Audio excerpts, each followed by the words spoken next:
few days ago, I made a video about how I quit caffeine for a full year, and essentially what I learned from this is that life is better with caffeine than it is without. However, there's one thing that I am starting to take into account and realize, and it's that by not using caffeine, I've become so much more in tune with my sleep because I don't have this vice to go to mask nights of bad sleep.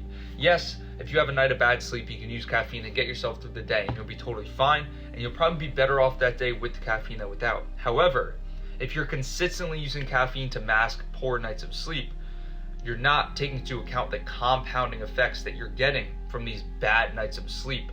You're getting a shortened lifespan, you're getting raised overall stress levels, you're getting less ability to build muscle, less ability to burn fat.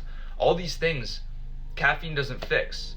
Caffeine fixes your day-to-day issues, but it's not fixing all these other things that compound from consistent bad sleep.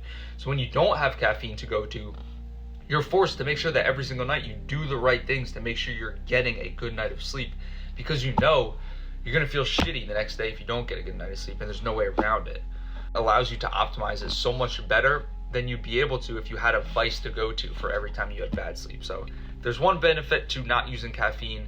It's becoming more in tune with your sleep.